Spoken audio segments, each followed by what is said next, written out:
What up, YouTube? It's your boy G YouTube back at it again with another video for you. And without any further ado, let's jump right into this video, man. Because the Kyrie Irving drama, soap opera, whatever you want to call it, has taken a turn, a very juicy turn. So let's just get right into it, man. Because at 11 a.m. today, October 12th, 2021, the GM of the Brooklyn Nets announced that Kyrie Irving will not be joining the team at all for any reason until he is able to comply with the New York City's COVID-19 mandate, vaccine mandate, that is. And that's crazy, man. That's crazy. So this is the statement that he put out. Given the evolving nature of the situation and after thorough deliberation, we have decided Kyrie Irving will not play or practice with the team until he's eligible to play or be full participant. Kyrie has made a personal choice. We respect his individual right to choose, and currently the choice restricts his ability to be a full-time member of the team, and we will not permit any member of our team to participate with full-time availability. It is imperative that we continue to build chemistry as a team and remain true to our long-established values of togetherness and sacrifice. Our championship goals for the season have not changed, and to achieve these goals, each member of our organization must pull in the same direction. We are excited to start for the season, yada, yada, yada, Brooklyn proud. So, this decision can boil down to one of two things, all right?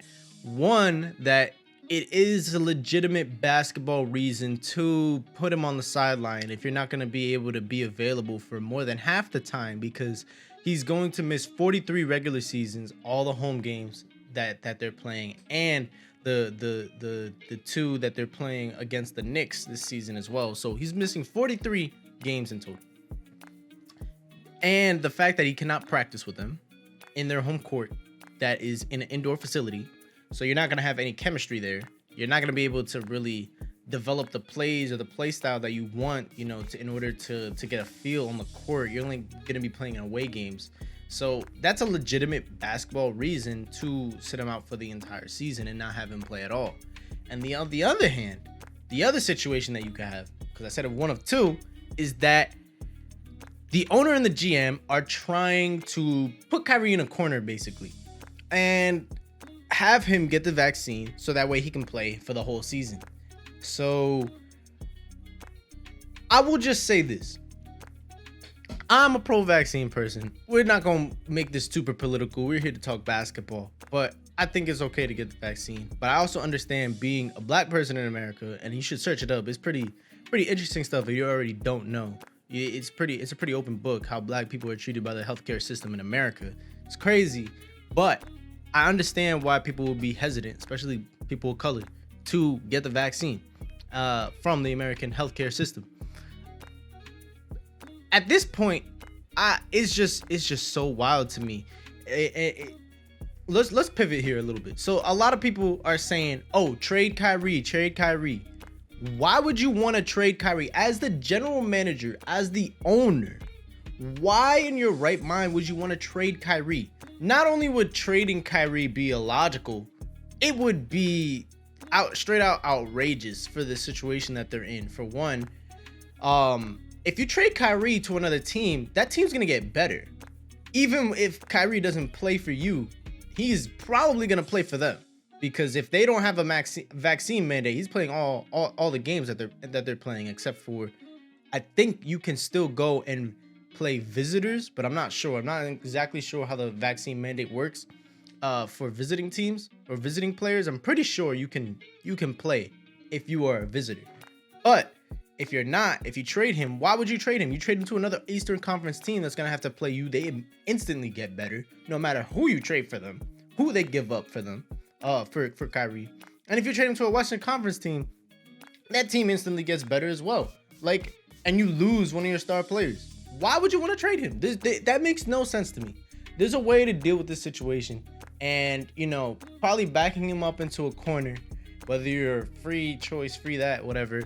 It's just wild. You don't really see Harden and Durant really saying anything about the situation. They're like, he made the decision that he made, this, that, and you could tell that they're probably maybe a little bit annoyed for basketball reasons. You know, you can hear it in their tone when they speak at press conferences, or maybe they're just annoyed at, the press asking all these questions, because that's something they got to deal with too.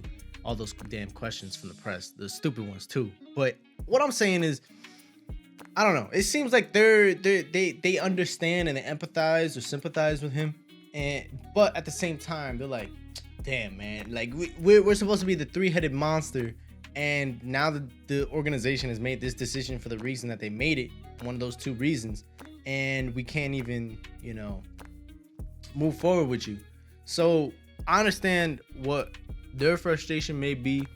Even though they might hide it very well, I'm sure that that's still got to be a frustrating situation, whether you empathize with Kyrie Irving's decisions or not. It's frustrating both ways, because it's like a double-edged sword if you do empathize with him, because you're like, damn, I understand, but damn, we got to play basketball. So it's a blend of two things, and I think that I don't know what's gonna happen if the vaccine mandate somehow changes, or whether or not Kyrie Irving gets the vaccine. But him sitting out is definitely going to not make the situation for the Brooklyn Nets any easier or any better, and him not playing is just going to be detrimental to the team, because they're top heavy. Again, you traded away all that depth in order to be more top heavy and have your 3 stars. And in my opinion, even with the signings that they made, their bench still isn't as deep and as talented as you would think it is. Like, sure, you got Patty Mills, that's a solid pickup. Paul Millsap, a little bit washed up. He brings you some veteran leadership. LaMarcus Aldridge is back, which is good, but he doesn't provide any defense. You still got Bruce Brown. You lost Spencer Dinwiddie to Washington. If you would have re-signed him, he would have been a very good addition to the team for that second unit, both defensively and playmaking. And you know how they desperately need another playmaker. That's probably why they brought Patty Mills in, but he doesn't bring the same emphasis and the same energy that Spencer Dinwiddie would. So I believe that's a little bit of a downgrade, but it's still somewhat of a way to close that and negate that gap a little bit. And you obviously got like Blake Griffin, but and Claxton is starting to come into his own, but I just don't think you have enough perimeter defense on there, even with Bruce Brown. Like, there's not enough perimeter defense on that team. There's not enough playmaking in the second unit, and quite honestly, in that second unit, that's where you're gonna get killed. Like, that's why you have to switch up Kyrie, Harden, and Durant playing all the time, because you have no shot makers. There's nobody that's creating their own shot. Joe Harris will do it a little bit every once in a while, but that's really it. Blake Griffin can still do it, but not at the rate that you would want it to for, or I mean, actually, no, I'll take that back. Blake Griffin is fine. It's just that you need another guard or wing that can do the same thing and create his own shot and just score the ball whenever those three are not in the court. And if Kyrie Irving's not on the court, you only have 2 of them. So that's the concerning situation for me with Brooklyn. They're going to be fine. They're going to cruise through the regular season with or without Kyrie. It's just a matter of time when it comes to the playoffs. And that's the only thing I'm worried about.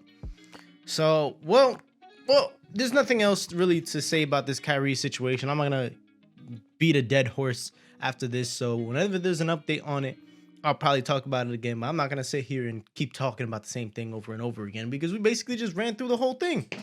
To my next video, I'm out.